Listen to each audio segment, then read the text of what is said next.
मुंबईत वॉर्ड क्रमांक 172 मधून राजश्री शिरवाडकर विजयी झाल्याचं कळतंय। भाजपच्या राजश्री शिरवाडकर या उमेदवार विजयी झाल्यात। मुंबईतली बातमी आहे। वॉर्ड क्रमांक 172 चा हा निकाल आहे।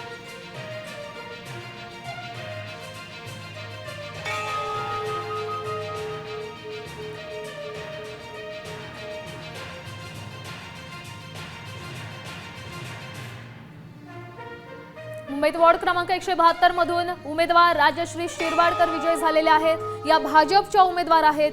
मुंबईत महायुती आतापर्यंत 85 जागांवर आघाडीवर आहे। मोठी बातमी आहे। ठाकरे युतीचे 64 उमेदवार पुढे आहेत। बघा मुंबईतले चित्र बघा। मनसेचे केवळ 7 उमेदवार आघाडीवर आहेत, मात्र महायुतीची घोडदौड आहे। शिंदेंच्या 2 शिलेदारांच्या मुलांचा पराभव झाला। शिंदे सेनेसाठी हा मोठा धक्का आहे।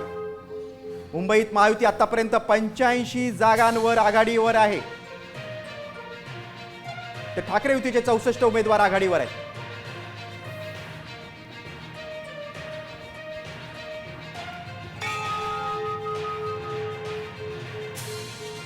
मुंबईत वॉर्ड 3 मधून प्रकाश दरेकर आघाडीवर असल्याचं कळतंय। भाजपचे उमेदवार प्रकाश दरेकर मुंबईत आघाडीवर आहेत। मुंबईत वॉर्ड क्रमांक 3 मधला हा निकाल आहे। सध्या तरी प्रकाश दरेकर आघाडीवर आहेत।